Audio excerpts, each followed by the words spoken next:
Committed people constantly make new goals and are always striving to push their boundaries and achieve more. People who are committed work hard out of habit. People who are committed work hard out of habit. People who are committed work hard out of habit and out of loyalty. They have a unique endurance that allows them to physically keep going because they are mentally wired to work endlessly toward their dreams.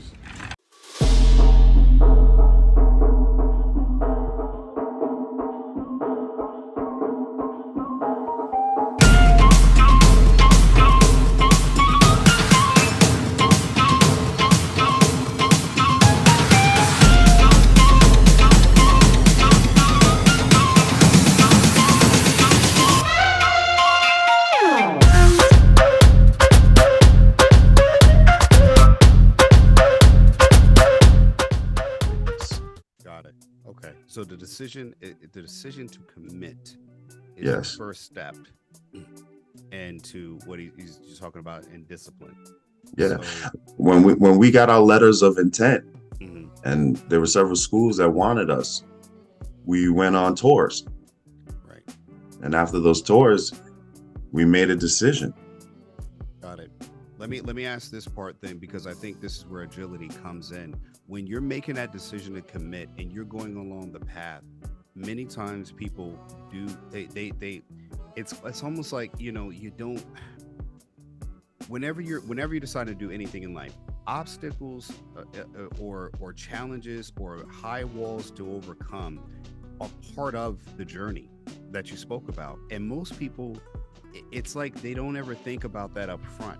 And that's where I think you were talking about agility being able to come in, is that again, you're everyone, when you get to an obstacle, and I tell my wife all the time, it's like sometimes people get to a door and the door is locked or closed and no one thinks to knock, no one thinks to ring the doorbell. It's just, I see a closed door, and the second I to walk away, I never thought about, should I knock and see if anyone's on the other side? Is there a key here?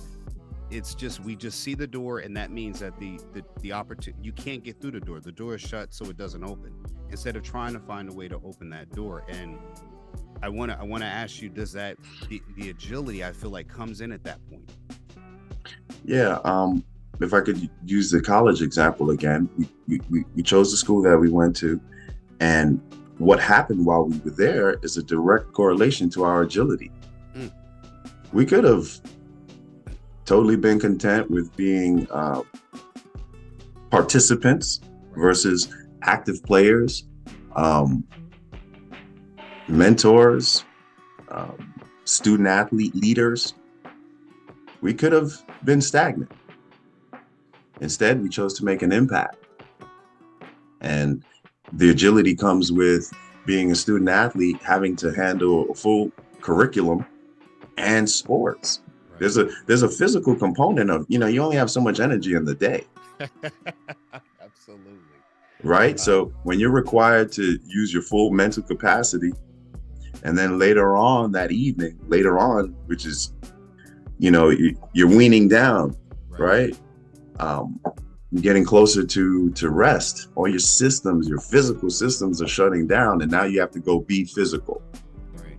So I would say that was definitely something that we had to learn to be agile about, because you had a different course schedule, I had a different course schedule, but we still had to go to the same field. Mm-hmm. Right? And despite what our field of study was, we had to go on that field and both be excellent football players. Right. So right there, you could see the agility. We played different positions. The demands were different. So again, another need to be agile. We had scholarships. Those are not guaranteed. Every year, those scholarships are renewed, right, which means an evaluation of who you have been to the program and student body will be assessed. And I did not know that when we went to college, I didn't know that it was a yearly. I thought it was 4 years. That's what you got. You got a 4-year deal, and that's not how it goes. I know that sounds bizarre, but look it up. When you think about it, I'm sure every situation is unique, but Right. we went to school and there were 100 guys, and when we graduated, it wasn't 100. Oh, wow. So definitely some opportunity left, Right. Absolutely. right? Mhm. So I think we were agile enough to graduate, keep the student athlete graduation rate high. Right. We met the school's academic requirements. Right. We are now alumni. Mm. This is a measure of discipline. Right.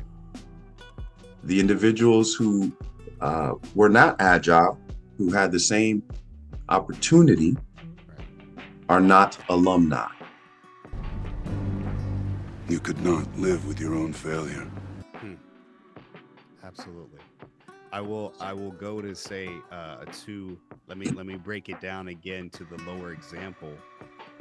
When you're on a, we're just going to use football because that's what we played, but when you are back in the older times, you play one position only. You running back. But the players, if you're a player on a team or you're looking to be on a team, any team in life, team, anything else, the more versatile you are, that agility, we're not talking about agility and speed, but the ability to move from one position to the other instead of staying in a fixed position. If you're just a running back, you only do running back. Well, what if they want you to be a fullback? That's an open position. That agility to be able to move into that position instead of being closed-minded, that allowed, a person such as myself, who I had speed, a whole lot of different talents, and our coach came to us and said, hey, I want to put you in this position to blitz every time. And another yard. You blitz all night. And if they cross the line of scrimmage, I'm gonna take every last one of you out. now there was a position created that I was allowed to play in to be of use, and that was his agility to create a position where there was none before. But again, my resistance was none, as opposed to saying, well, no, I'm only a defensive quarterback. And then they're saying, hey, we want to put you on kick returns. Well, being able to be agile to move into that, where I wasn't a starting defensive back, I now was able to get the playing time and have positions of notice on the team. So again, those were opportunities created for me. Secondly, what you notice in my speed, you being on the defensive inside, you saw, hey man, look, I need agility and speed in order to move quickly around the obstacles, which are the offensive linemen, to be able to get to the quarterback. So now what ended up happening was you had a 4-3-9 this strong safety coming in, blitzing off the side next to a DN running 4-5s on one side of, so again, if you're looking at it as a team effort, if you're able to put that into a relationship, to a marriage, to a business model, you have two team members who are agile enough to get past the obstacles in life, you are blitzing into the goal, which is to sack the quarterback, which is the goal to get whatever the outcome you're looking at in life.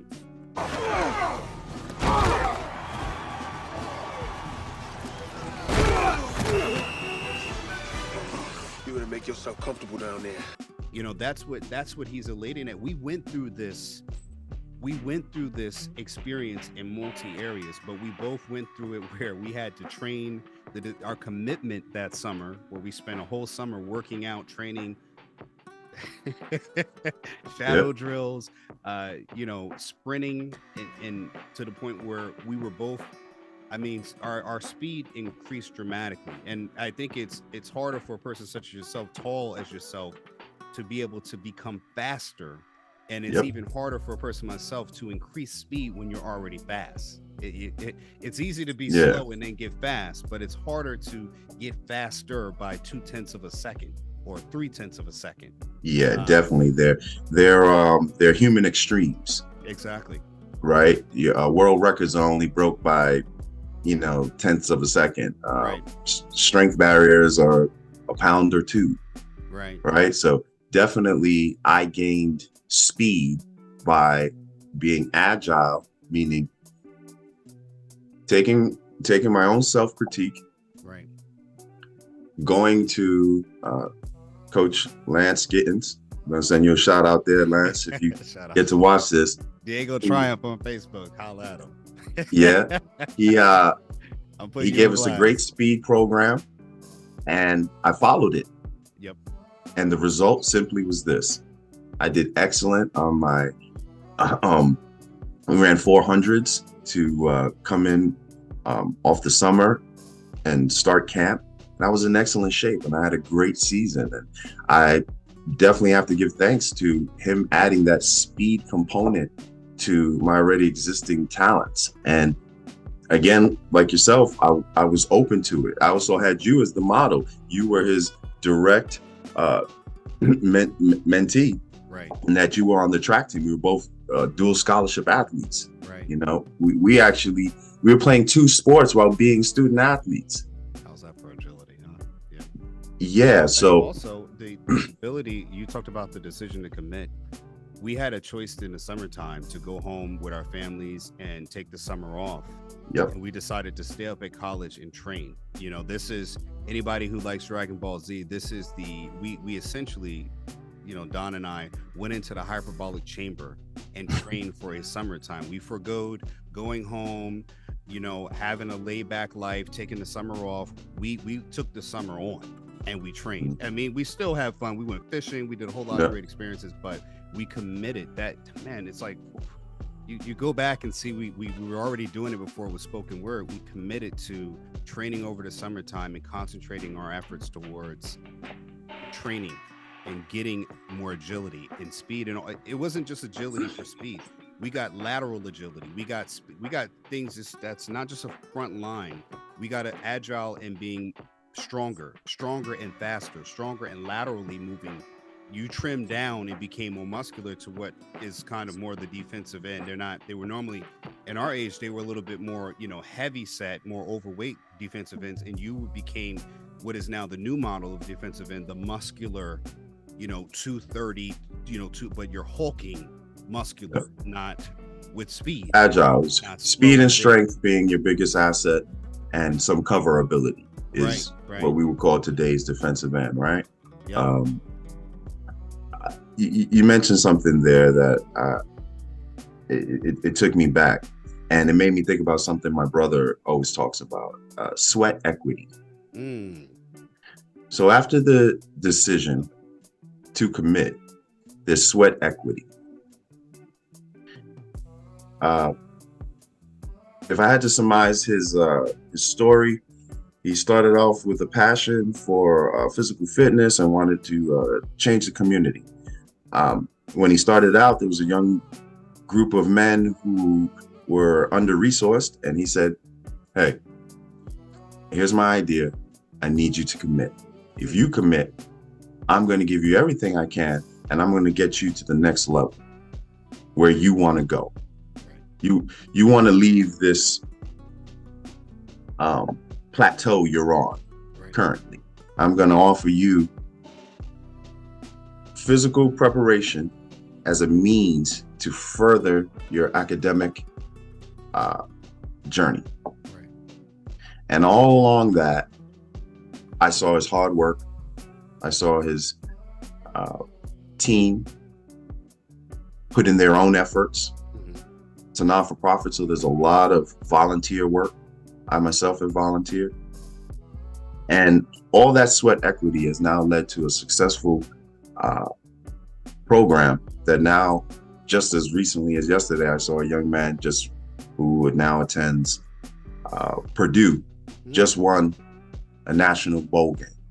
Wow. Committed people constantly make new goals and are always striving to push their boundaries and achieve more. People who are committed work hard out of habit. People who are committed work hard out of habit. People who are committed work hard out of habit and out of loyalty. They have a unique endurance that allows them to physically keep going because they are mentally wired to work endlessly toward their dreams. And he's one amongst many other athletes in lacrosse, soccer, boxing. And what I have to say about that is I participated in a tremendous amount of sweat equity away from my own experience. Right. Wow. Right? And it started with an idea in our basement. So when you and I were in school doing our own sweat equity challenge, my younger brother was looking at me going, I want to do that. Right. Not only do I want to do it, I want to expand upon what you did. And that to me is the greatest compliment, that what I modeled inspired, and someone took it and grew it. Right. So we have the decision, the commitment, and now the sweat equity. The work you're willing to do to be great. And there was no question that Lance, with I believe he had Olympic trial experience, observably fast. Yes. He had made you faster. Absolutely, without a Pick up the pace! Come on! No! Pull back! Slow down just a little bit! Don't give up! Make it close! Second! Yeah! And as a litmus, if you were one of the fastest guys on the team, if he made you faster, he can definitely make me faster. I just need to commit. I need to commit. I need to go to someone who holds an expertise in what I want to learn, and I need to commit. And what did I learn? Here's what I want to tell the viewers. I got faster, considerably faster. And it increased my play, my minutes played. And I bet it also increased my coach's opinion of my discipline and my maturity. Right. Because they're watching, they're on campus with you. They see who goes home. Yep. They see who stays late and practices. So I think that helped them manage us as people even better, to see, wow, they're really giving an extra amount of effort to their journey. Right. And I think we became better assets to our team and our community at large. I had the privilege of talking to some of my older classmates, and they basically said, when I seen you go from student athlete to graduate assistant and then an MBA, it filled them with inspiration. Absolutely. They had something to model after.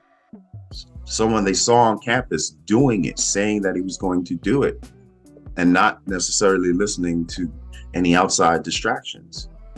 Right. Here's a great example on, now that I've thought about it, about the versatility, the agility, what you're talking about, the discipline. So we had a track coach. That's what we're speaking about. My track coach at the time. He spent the summer, again, that commitment too. As a graduate assistant, he committed to training us in all things that were agility. So his focus was to get 2 football players, even though I was a track speed and football speed are 2 different speeds, but he committed to that and trained us both. Now, like the guy says, you're gonna eat lightning and you're gonna crap thunder.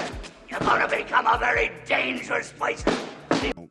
I'm more of a sprinter type defensive back, and Don is more into the linebacker / defensive end point. So there's 2 different physical body types that he was putting us in the same training modality. And the outcome was, we came out of there, like I said, if you Dragon Ball Z, we came out of hyperbolic chamber, Super Saiyans, if you will. And that our outcomes were tangible. You could see the difference when we first stepped on the field, just looking at us. Before the energy, it was like we were glowing yellow all around us. Yeah, look at me. See how I'm all clean and glistening and shit. And instead of, for one, the track coach, Lance, he had an opportunity there to now sell himself as a value asset to the coaching staff, that he can now replicate this success. And again, this is teaching you all how that modality, that agility, decision, and commitment, and the sweat equity that Don's talking about, that actually can produce and make you into, it has a value that now is, he's the track coach, he's assistant, he's getting a degree, but he now actually has a sellable product, that he has 2 products that are value adds to a team, that he now can put himself in a position and sell. So it was a missed opportunity for him to say, hey, I created 2 top tier athletes with speed and agility. I can do this for your whole team. This is a source of income from him that he actually can create into a program, and it can go into a larger scale. The other side of it is the football team seeing what that coach did with 2 of their athletes, did not decide to approach him to hire him and work in conjunction and say, we have an asset. So again, when you don't have that agility, that focus, that vision to see that, and I mean, that may not have been both of their choices, but again, the opportunity, now I'm exposing it. Wow, man, imagine you're going for a degree and you have something else that you can do, another skill that can add an immense value to what you do. And again, is that skill limited to borders? Is it limited to location? He could do that in any football program and say, look what I've done here. Now you build your own resume. And you're talking about $1 million skill created with 2 athletes over a summertime doing some drills that you could do with a whole team and show how these are all statistics and data that can be shown and proven just by him. This is one man. He didn't go to a degree for his professional sports training. This is a track coach who did some drills, did some training, and every day had a planned workout for 2 football athletes. And now you see speed is in the NFL. That's what they're looking for, even in the nose or the center. They need them to be fast. But again, the business opportunity for both sides, the football coach and the track coach, that was a missed opportunity where a value was created. There was a value created and it was a missed opportunity. But again, that still did not mean that coach did not have that moving forward. But the football team lost out on it because we graduated. I was saying a fairness to everyone that supported us in our careers, track coaches, football coaches. We all are, we're all at the disadvantage of what we know at the time. Yeah. Wow. Right? Yeah. So I would like to think that in that scenario, someone in the athletic department saw an opportunity to improve a program, because it's really the whole program, right? Right. It's not individual sport, so it's the whole program. So I think he took an initiative to increase his own skill set on a personal basis, because he's learned everything that he needed to do to become fast. But now, could he transfer that? Could he cross-pollinate it? Can he make everyone faster? So I think that was like his attempt at trying to really formulate that with 2 test subjects that were raw, right? And willing, raw and willing, which is, back to that courage, the decision, right? You have to be so uncomfortable, raw, that you're willing to do something else. Yeah. The thought of one more day doing something that makes you sick and tired becomes the last thing you want to think of. Right? And I mean, in that instance, I think that the program was growing. And when there's growing pains. Yeah. And those pains are the things you missed or weren't obvious. Right? Yep. So that's how I like to look at things at this point in my life, that it's about the bullet points. Right? Because the story is emotional, has peaks and valleys. But when we pull ourselves away from it and really look at it top down, it's like, okay, this is what happened. And can I honestly evaluate my decision, right? Yeah. My commitment to it and my sweat equity. Right. What were the hours I put in to doing this? Right. I mean, how many things are actually overnight? Right. Few, if any. So I definitely think that progression of thoughts is how one gets to the landing place, wherever that is, and whatever level of success that is. Yep. And you know what? I think we're fortunate enough that because time keeps going, things get better, even if we do them wrong. And there's a great talk point. I haven't met a business owner who hasn't made a mistake. One more time. I haven't met a business owner who hasn't made a mistake. So it's okay, everyone. Now, You'd like for that mistake to be minuscule and minor. However, sometimes the best teaching points are the toughest lessons. Yep. Right? Because they kind of strip you down to, you know, what happened. Right? When things go good, when you win a game, it's kind of hard to assess what you did right because everything went well. Right? But if you lose, oh man, it's going to be a long meeting. Everything went, yeah. To any athletes out there who have ever had to do a Monday morning meeting after a loss, it's quite introspective, you know, and that happens in the business world too. When you don't hit project deadlines or goals or sales objectives, you're gonna feel it. Yeah, you're going to feel it. So be okay with some amount of defeat, right? And use that as a fuel instead of burning ash and tinder that, you know, used to be a smoldering fire of passion. Right. Repurpose that. Right. Repurpose learn that. Learn defeat. The defeat that you learn from, not just defeat that you keep on repeating. Let's take a minute and give a shout out to Coach Gittens, man. That guy, you know, he deserves some flowers while he's here, man. I'm gonna add you in the video because I definitely think you need some acknowledgement for being a mentor to 2 younger college students that went on to still see your example, you know, 20 something years later. That you did was it left an effect that rippled throughout time, that we're 22 decades later still talking about. You know, what you were doing was ahead of what is now professionally done in the NFL.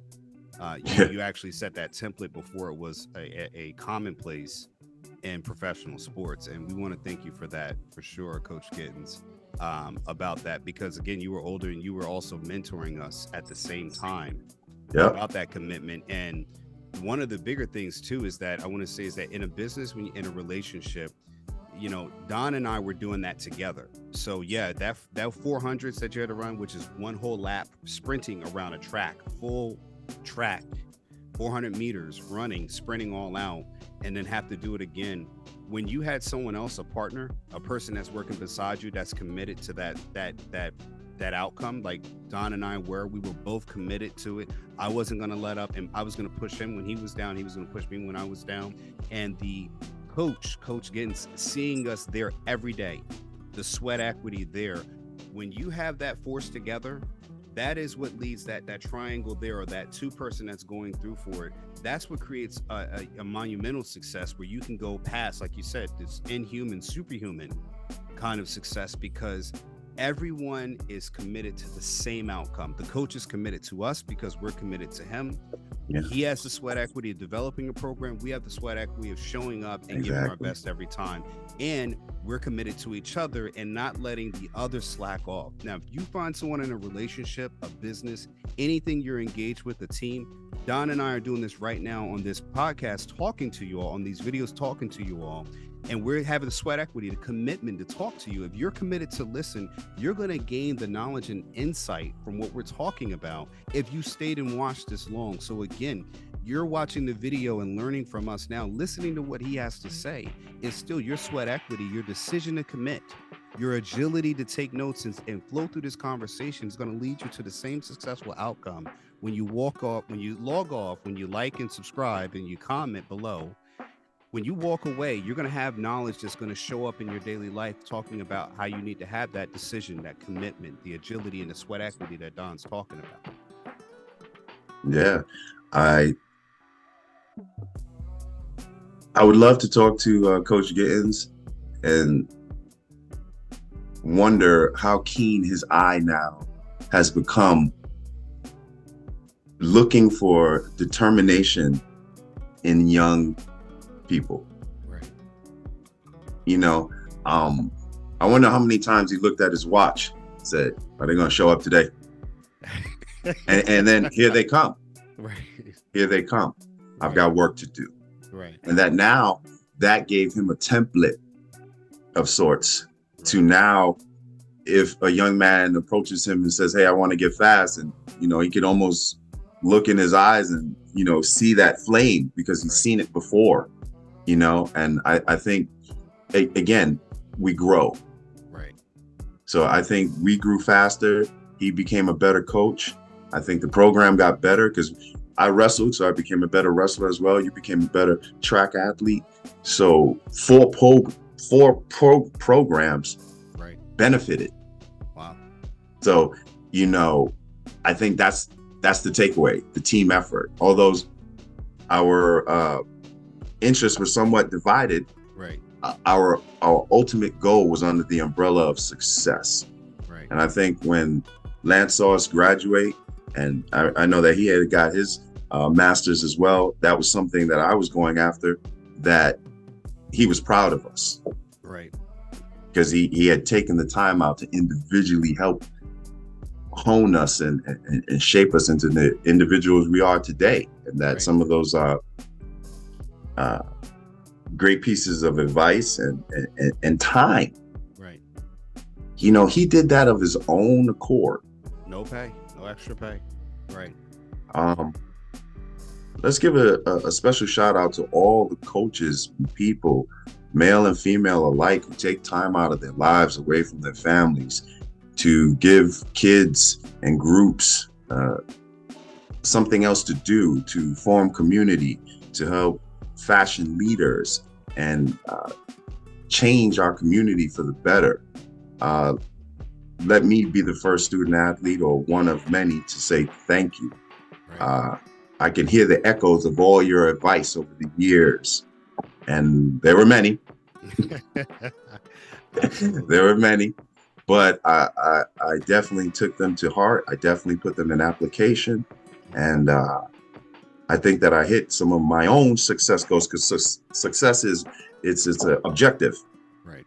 But the things that I set out for myself, I feel I achieved, and a lot of those coaches and mentors definitely helped guide, and they were male and female. Absolutely. So I'm thankful to all of those that helped a young man from the inner city, Bronx, New York, to achieve a lot of his goals and become much more than average statistic. For sure. Thank you all. I'm going to close it out and say that thank you. I agree with you so much. And this is a super important reason why we need mentors. Coaches are not just coaches that are just on the team, but people that are guiding us. And keep in mind, Coach Giddens was probably just a few years older than us, but still we took the mentee role and he took the mentor role, and we got the outcome. So I want to let everybody know that there are probably things he told us that, you know, again, that we don't even remember, but in our subconscious that we gained insight from on how to benefit in our lives. But thank you, special thank you to Coach Giddens for what he's done. And thank you also, Don, for continually to show up and provide information, insight, to be a everlasting, as long as this video exists, that people can gain. You have the knowledge is being passed forward. That this is a reason why communities need mentors and mentees, people who are committed. Like you said, they have the decision, they have the agility, and they're going to put the sweat equity in order to achieve qualified outcomes. I'm going to say qualified outcomes, not just outcomes themselves. But I want to thank you for coming on. I want to thank you for, you know, emptying your mind of wisdom, from bringing the sage advice to our audience, to our listeners. Thank you, that humbly. are now international. And I hope people actually are going to take away from this, not just listen, take a moment and really reflect on what's being talked about here. You should